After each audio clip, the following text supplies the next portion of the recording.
Real quick, an introduction. I'm Andrea Johnson. I'm the Grant and Financial Education Coordinator for the Office of Consumer Credit Commissioner. My background is 15 years in the news, where I worked as a producer and then an executive producer. And at the time as an executive producer, I won Best Daytime Emmy for a newscast. And I am married. I have 2 kids, a cat, 2 dogs, and a fish. Those are recent to my family. And then Charlie, can you just mention a little bit about yourself as well? Hey, I'm Charlie McHugh. I'm with the Texas Department of Banking, and I've been here for about 7 years now. I am also the training coordinator, so I help everybody try to get commissioned as well. I'm from Dallas, Texas, and I have a husband, 2 dogs, and 2 kitties. And also in my free time, I budget. I love budgeting, so that's why I'm here to talk with everybody today. And that's right, we are talking about building a better budget today. And this webinar is for informational purposes only and does not constitute legal advice. So a little bit about the Texas Office of Consumer Credit Commissioner. We license and regulate certain non-depository institutions such as pawn shops, payday loan lenders, and registered creditors. We protect and safeguard consumers like yourself against abusive and deceptive lending practices. We also have a consumer assistance helpline, and their numbers on the screen right now. So if you have any questions, concerns, complaints, or comments about any of the industries that we license and regulate, please give them a call because someone is there to actually answer your phone call. And we educate consumers and creditors about their rights and responsibilities through webinars like this one, in-person presentations. So if you would like to see me at your business or organization, please let me know. And Charlie is going to give us a little bit of a background on the Texas Department of Banking. All right, so the Texas Department of Banking regulates state chartered banks and holding companies. We also look at trust companies, foreign banks, money service businesses, and perpetual care cemeteries and prepaid funeral contracts. So basically, we regulate anything that has to do with money as it relates to the cemetery and prepaid contract sellers. We are not regulating bodies, as my boss very clearly told me. Also, like the OCCC, we have a consumer assistance helpline you can call that's listed here. So benefits to budgeting. When I tell people that I budget, they're usually surprised. So many people are like, oh, isn't that restrictive? But it doesn't have to be. It's just about changing your mindset to a money mindset and knowing where all of your hard-earned dollars are going. It's like that song says, I've got my mind on my money and my money on my mind, right? So there are a lot of benefits to budgeting. Obviously, it gives you control over your finances. It helps you set financial goals. It can organize your spending, and it helps you to plan ahead for what you want. And then also for me personally, I just really enjoy the peace of mind that I get from all of those things. I breathe easier when I really know what's going on with my money. And since I love budgeting so much, I was going to tell you all about a couple of different budgeting tools that I've used. So these are all a couple of different budgeting tools. It's all stuff that I've used, but I'm not endorsing any specific one, and neither are agencies. We just kind of wanted to tell you about stuff that's out there for your use and for you to decide what works best for you. So the pros of doing it yourself are that it's free, it can look however you want, and there's lots of examples and templates online for you to figure out and get started on. The cons are that there's no bank import for your transactions, and there's not an app unless you're using like numbers on your iPhone or something like that. There is Mint. The pros of this are that it's also free. There's so many cool charts on there. It'll give you like a pie chart of your spending, and it can really break down all of your different categories. It'll import your bank transactions, and there is a convenient app for you to use. The cons is that there's no penalty for overspending, and it does have a lot of ads. So when I talk about a penalty for overspending, I mean that it just highlights something red if you overspent in that category, and it doesn't ask you to correct the overspending. So the pros for you need a budget are that it'll import your bank transactions, it's easy to fix overspending, and there is a convenient app. The cons is this one costs $84 per year as of, I think, last month whenever I had updated this presentation. There's not a free version, and there's a little bit of a learning curve. They have their 4 tenets that they want you to use, and it's a little bit different of a mindset, but once you get used to it, it's really helpful, and I think that it has its benefits. Then last, we have the Every Dollar or the Dave Ramsey one, which is free or paid. It will import your bank transactions on the paid version. And there's a convenient app. The cons, for me, the biggest con of this one is that it's $129 per year. It's the most expensive one that I've seen. And then it's also not as easy to fix overspending. It does the same kind of thing. It'll highlight, red if you've overspent, but then, what do you do from there? Now, I will tell you, Charlie, after, going over this webinar with you, I did finally download an app, and I will tell you that when you can upload your banking information and it just automatically starts seeing those categories for you, you kind of, I looked at how much we were spending on food and clothing, and it was saying we were over our grocery budget, and I go, oh, okay. And so I think it's really helpful to have that extra tool in your pocket when it comes to figuring out your budget. And I like it because it kind of helps me to make it easier, I guess. For sure. And those ones that automatically choose a category for you as they come in, it helps take some of that complication away. And you're like, oh, I spent how much on clothes? But so since you joined this webinar today, we have the Budgeting Basics worksheet that's here available for you. This is an excerpt from that worksheet. The first step is to make some goals. We're going to talk more about goal setting later on in this webinar, but just some general ideas on this. Might be saving for a new car or going on vacation. Next, you'll want to figure out what your monthly income looks like. So you don't know how much to budget if you don't know how much you have to spend. This is easy for me because I only get paid once a month, and I know Andrea is the same way, that you just get all your money at the beginning and you're like, here's what I have to spend. But if that's not the case for you, people get paid on the 15th and the 30th or every other week, and you might have a significant other who, combines their finances with yours. So take a second and figure out, okay, well, how often am I getting paid? How much are we getting paid? And, if you're using this worksheet, put it in here. And once you've done that, you can start looking at all of your expenses. So here's some examples of some monthly expenses. Now, don't be concerned if these categories don't look like yours. That's okay. This is just a worksheet to get your budgeting juices flowing and getting you thinking about budgeting. Personal finance is personal. Some of these categories you may need, some of these, you may not. So let's take a quick poll and see which monthly expenses do you already budget for. We've got mortgage, rent, insurance, your auto loan, or all of the above. Well, Charlie, it looks like we're getting a lot of all of the above today. It's that the mortgage and rent are definitely standing out on their own, but all of the above means, typically everyone, probably has these in their, I don't know, in their monthly bills. You've got to pay for car insurance, you got to have a roof over your head. So let's see how everyone kind of stacked up. So 23% say mortgage, 13% say insurance, and 65% of our attendees today say all of the above. I will tell you that mortgage and daycare are definitely in my list. Good. I'm glad some people are already budgeting. That's awesome. All right, so for your budget categories, here are some examples of things you're probably already spending money on that you'll want to budget for. Obviously, it's important to budget for things like your house, your homeowners or rental insurance, transportation, utilities, and other kinds of insurance as well.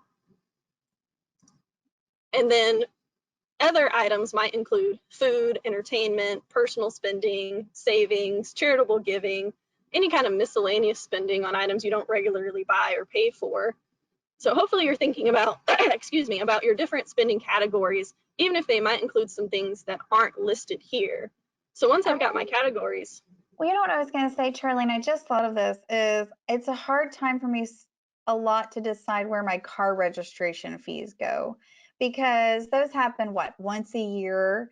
And so I kind of, when I'm figuring out my categories, even though those go into transportation, I kind of go, well, do I need that in miscellaneous or in transportation? So me personally, I'm kind of like, it just depends on how much I'm saving up at the time, which category I guess work best for me.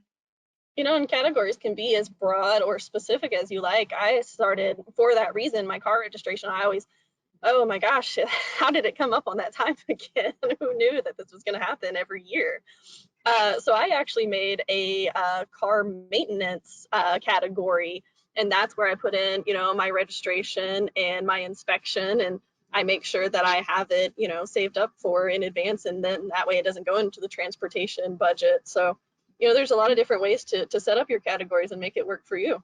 And oil changes, you don't get those Oil every month, changes, yeah. so every so many thousands of miles, and you can I kind of think that's figure just out, what they recommend. yeah, you can figure out like how much is your oil change. And then I like having a car maintenance category, like you said, because then it's not necessarily miscellaneous, but it's something specific to, your vehicle and something you have to plan on.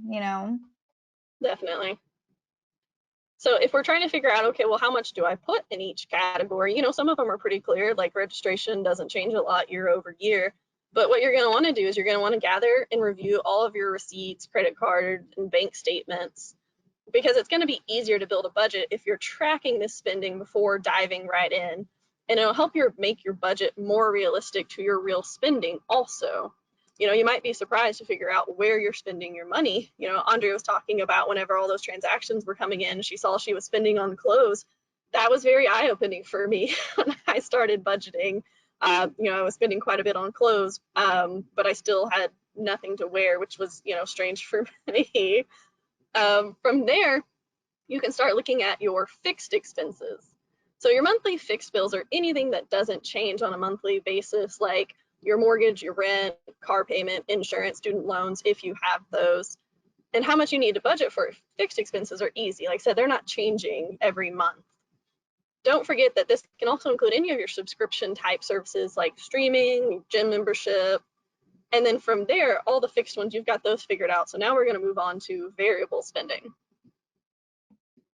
So variable spending, this is anything that's going to be changing from month to month, like your personal spending, entertainment, dining out, just to name a couple of those. Variable spending is the more tricky because those are going to change every month depending on what's going on. For me, I like to use an average number for these categories. One month I might not spend very much eating out, and then the next month I will spend a ton eating out. For example, this month I have spent a ton eating out. I've been very well fed. But I also know like that's not reasonable, but neither is spending zero. So I'll take a look and say, okay, well, over the past couple months, I've spent X amount. And then I always have a little bit set aside in case I do want to go out and have that dinner or lunch with my friends. And then using an average, I always have that little bit set aside. So how much do you spend on extras? Let's do another poll. We've got 10, 30, 50, 70. I'll give y'all a little hint. Hopefully you're not spending 70. I guess we'll see. That's a lot of clothes. That's a lot of clothes. That's a lot of clothes. Let's see. Someone in the chat box said 0. 0. Ooh, they're 0. doing a better job than I am. Yeah, they're doing great. So let's close this and see how everyone stacks up. Okay. 10%, 30%, a couple people said 50. Thanks for everybody taking my hint that it wasn't 70 or shouldn't be 70 maybe. Yeah, that is. But I guess like I said, personal finance is personal. If you're spending 70, you got to do you sometimes. This is true. There's lots of ads right now about taking time for yourself. That's right. One of the things I did this year was I started making sure I was getting my steps in and trying to get physically healthier as I work on my financial wellness. I work on my physical wellness, right? That's right.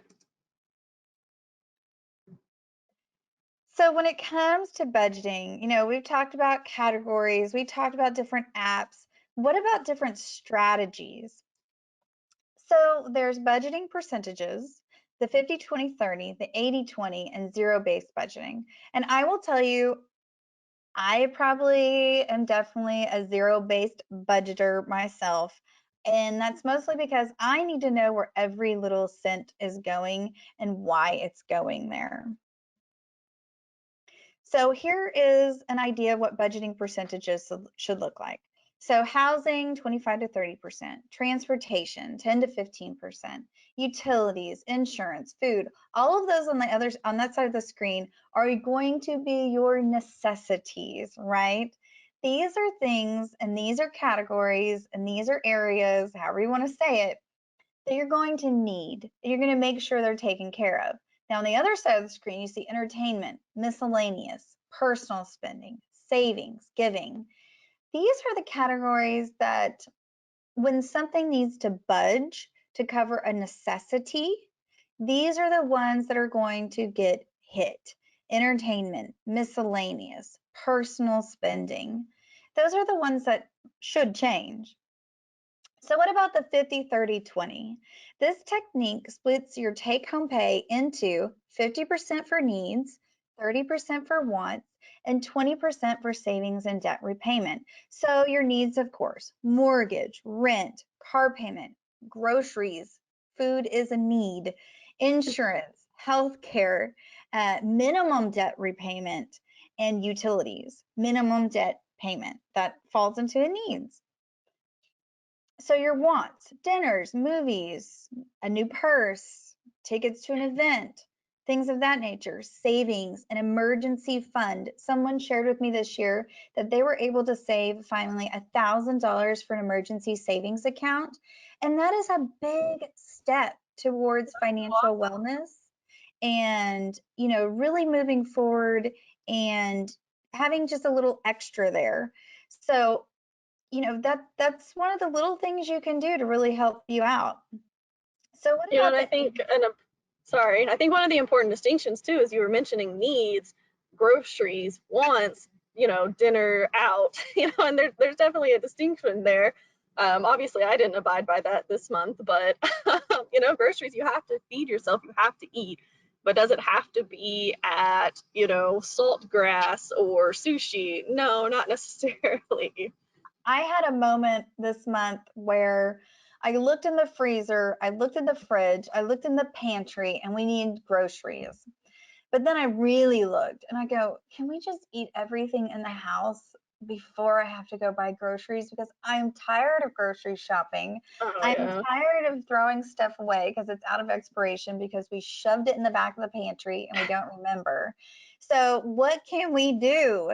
And so eating out and dinner out, those are things that really, really take away from other categories that I need to focus on because, sometimes mom is tired and she doesn't want to cook.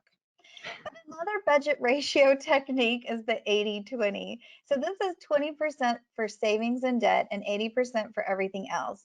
This is a little bit easier for someone who isn't really sure that they want to start budgeting, and it just kind of helps them to see where the money is going. And one of the things you always want to remember is pay yourself first. And it sounds funny because you're like, well, so I'm just supposed to put a whole bunch of money in my savings account? No, figure out your income, figure out your bills. You kind of need an idea of where your budget is. Yes, 5 to 10% into savings is great, but if you physically cannot do that because you have a lot of debt that needs to be paid off, even paying the minimum, don't make it worse for yourself. Zero-based budgeting. Balance your income and expenses. Every dollar has a purpose. I thought of that app that we mentioned earlier. It's the same idea as the envelope method, and it's just your income minus your expenses. And the envelope method is when you actually take envelopes, write something on the outside of it, and put the money that you need for that. And then what was it, Charlie? As you see the money go out in one envelope, and you still get, money in the another envelope, and something's more important, you're supposed to take from that envelope into the more important envelope. Isn't that how it goes? Absolutely. If you open up one envelope and the little moth flutters out and flies away, you obviously need to pull from one of your other envelopes that still has some money in it, your dining out or your clothing budget or whatever it might be. and move that money into your other envelope. That way you can still do whatever it is, I don't know, maybe buy groceries. Food's important. So this is what it would look like as percentages. So let's say your income is $3,600 a month and you've got your expenses. So your mortgage, your rent, car, utilities, insurance, your food. Now on here, you start getting personal and miscellaneous, and you'll see those aren't 5 to 10%. But that's because there is a student loan. Paying back your student loan is a necessity. It is something you need to do. You don't want to default on your student loans. That will affect your credit. It will affect, a whole bunch of things if you don't get that taken care of. So it's definitely a need. So here's the same budget, but the 50-30-20 and the 80-20. And you'll see in these little circles that it's not perfect.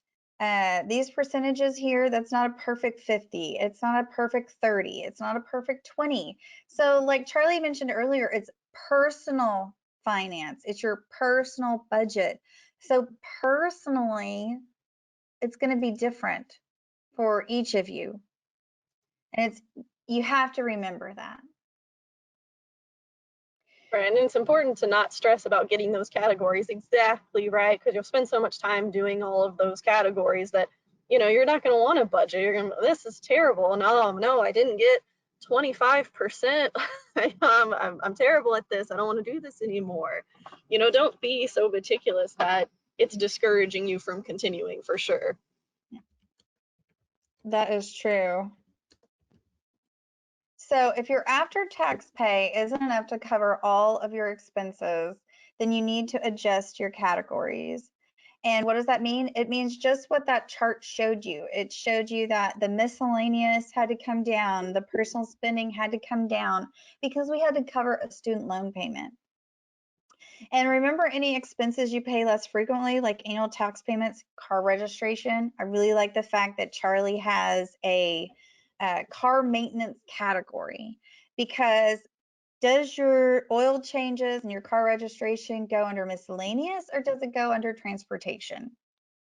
But if you have that car maintenance category, then it goes in that category, and you can kind of budget and save for that. When your income increases, don't increase your spending.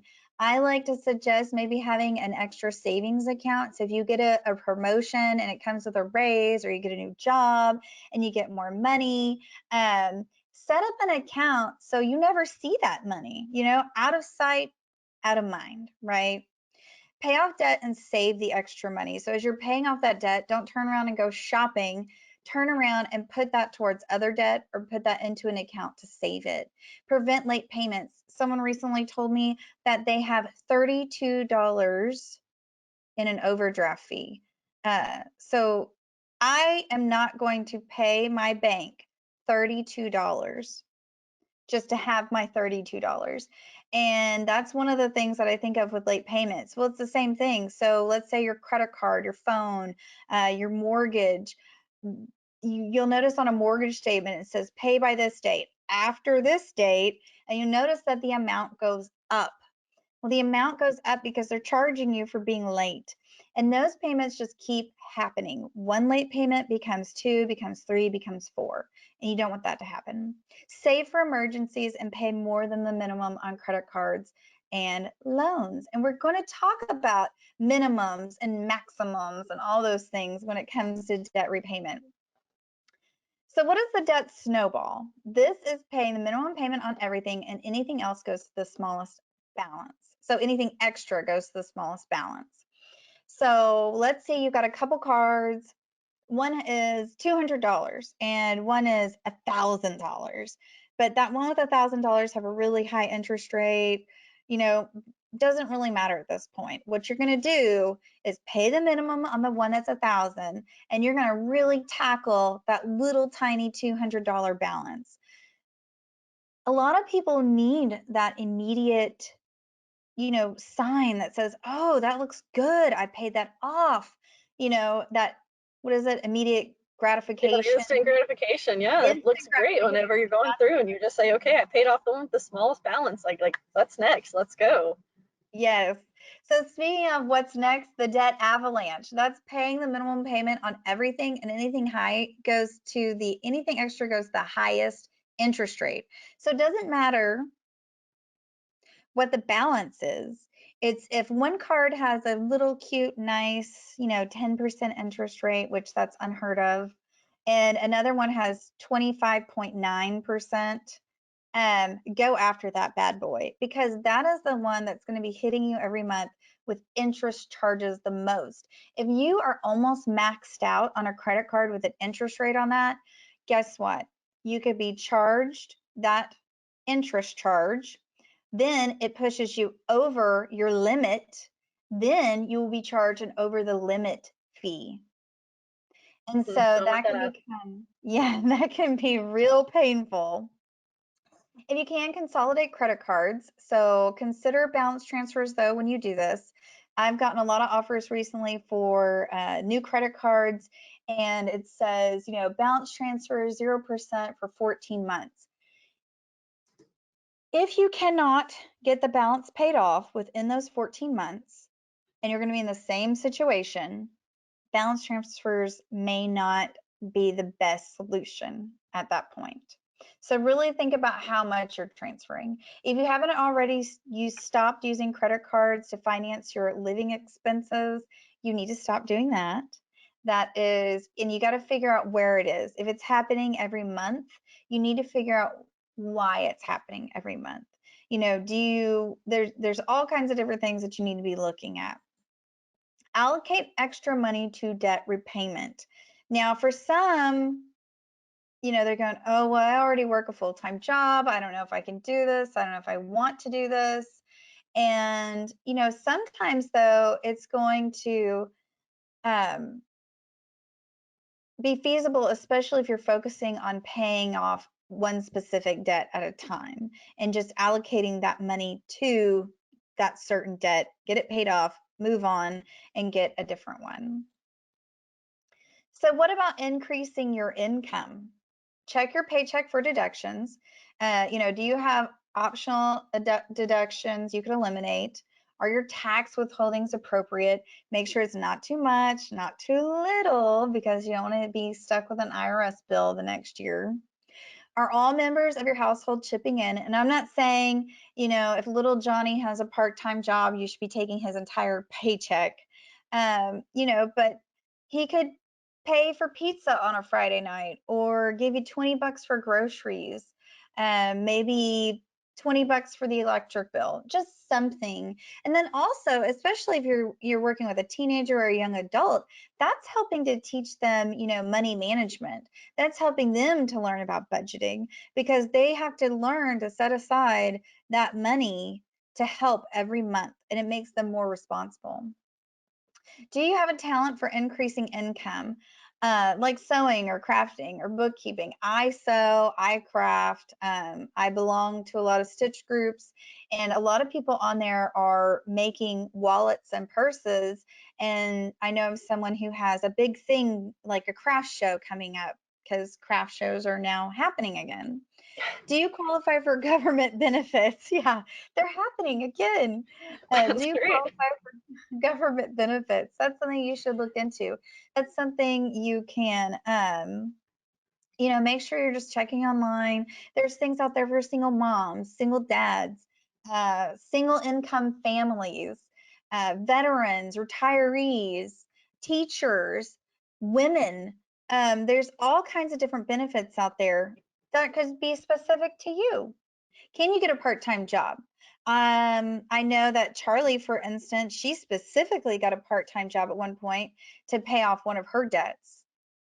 Yeah, I did. I worked at a big box company for about 6 or 7 months, and every bit of money that I made from that job, I had this student loan, and I decided, you know what, I don't want to keep paying on this forever for the 10 years they had put it over. So I went to this extra job, and I worked on the weekends, and it was tiring. My coworkers can tell you that I got a little tired there at the end. But it was worth it, because I put all of that money aside, and then I was able to get my student loans paid off, and that was such a great personal accomplishment for me. But it also cleared up some money flow, and so I had more money by paying off that debt. I think that's a great idea.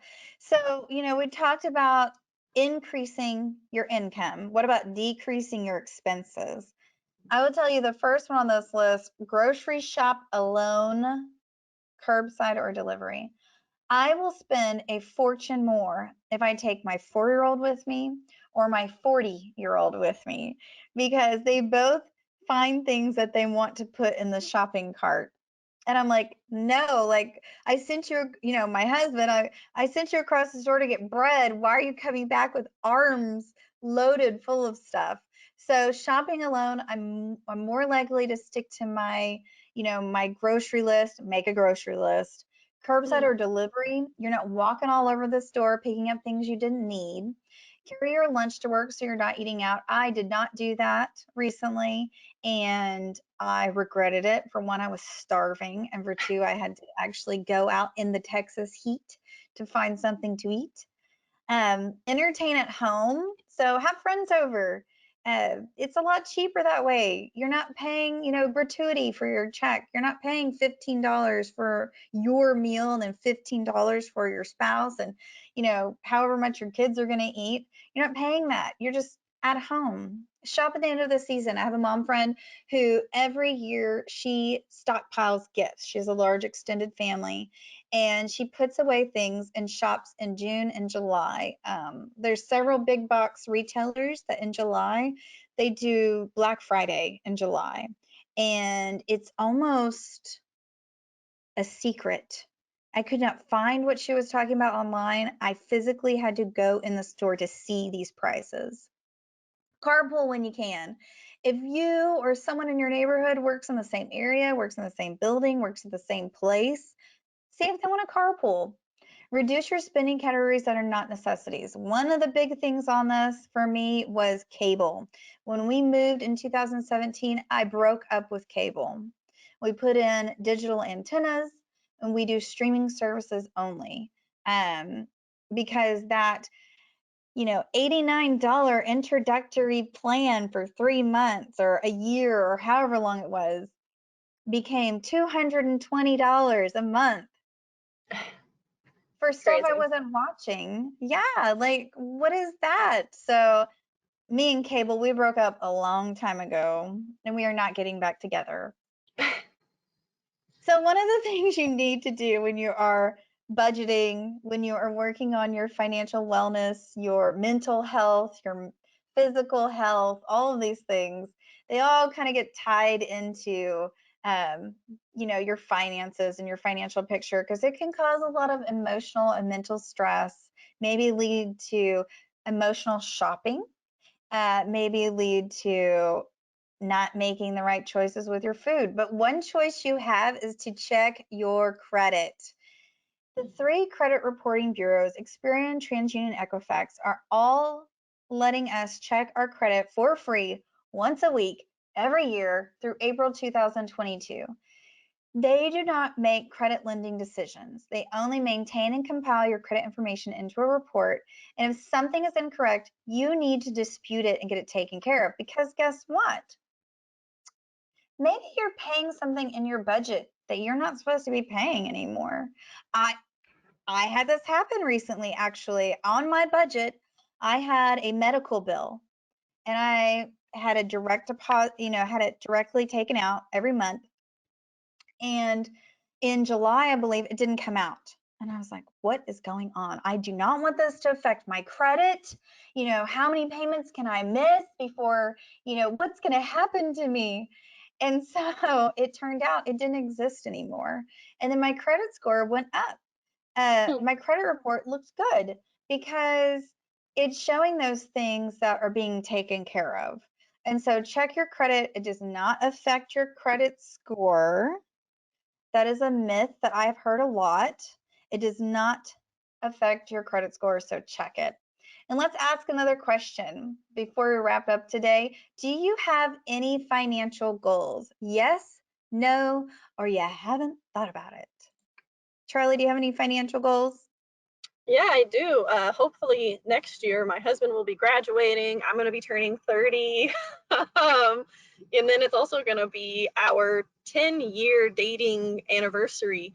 So we're having a Oh, blowout. We're going to go somewhere. We don't know yet, but we're going to have a big blowout vacation and we're going to have fun. You know, we've been working hard between work and school. And so I'm saving up to try to take us on vacation. I think that's a good one. We never go on vacation. We finally went this year, but it was a good time. So I definitely recommend it now. Let's see how everyone is stacking up today. So 93% of the callers today say yes, you have financial goals. 7% say you haven't thought about it. Well, maybe because you haven't thought about what a financial goal is. For instance, one of my financial goals is actually a physical goal. So that means we are saving up money to buy a deck or to put in a deck in the backyard. But it sounds like more of a physical goal because my husband has to do all the hard work and I'm going to probably, drill a couple boards in while he tells me it's not spaced evenly. But financially, that's a goal, right? So we've got short-term goals. These take less than a year. So that deck that we want to build, an emergency savings account, small household repairs, a weekend getaway.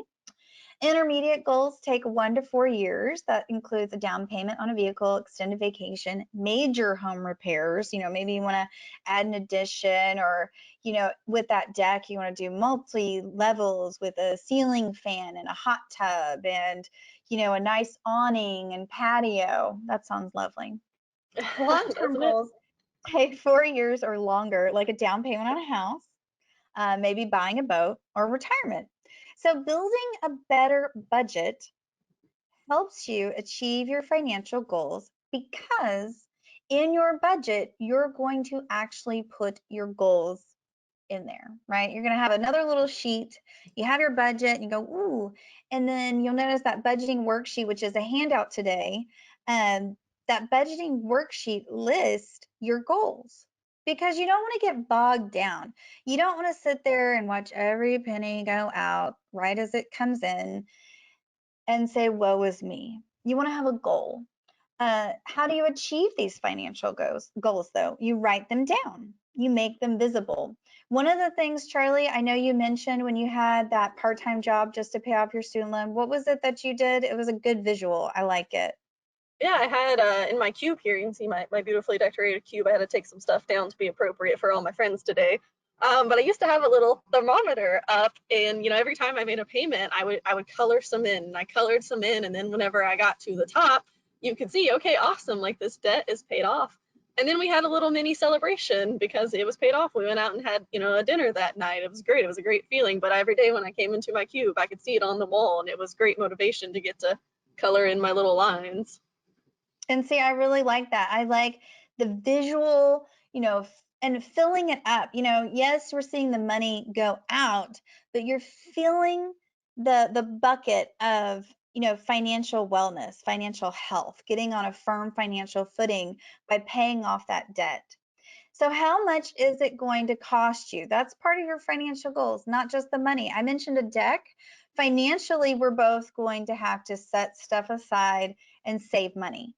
Physically, my husband is going to have to sacrifice more than I am. Communicate your goals with your family and close friends. So one of the things I used to have a problem with was shoe shopping.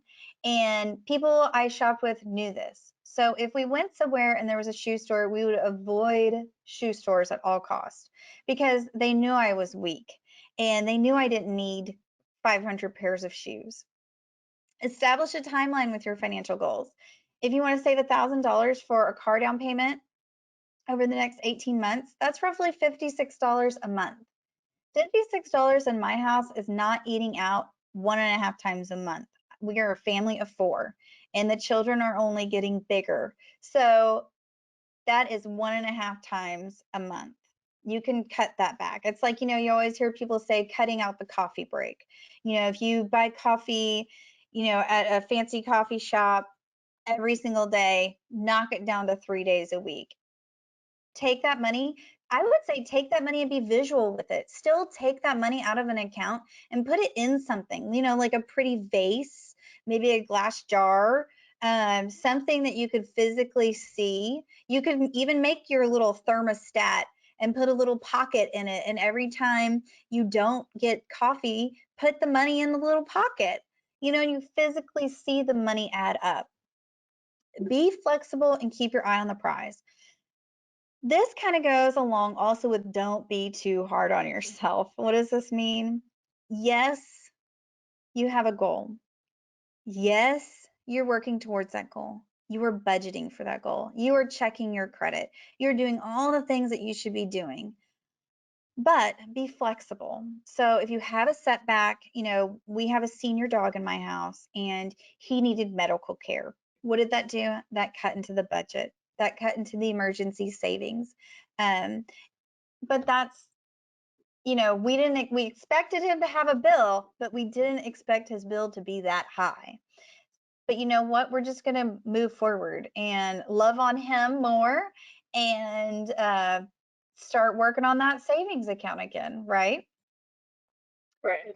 Mm-hmm. You know, and So, I know you've all seen, Up, or if you haven't, it's a cute little Disney movie. But, in the beginning of that, they have money and they're wanting to save up and they want to go to the falls, and things keep happening and they keep having setbacks and they have a flat tire, and, that fun just keeps going away.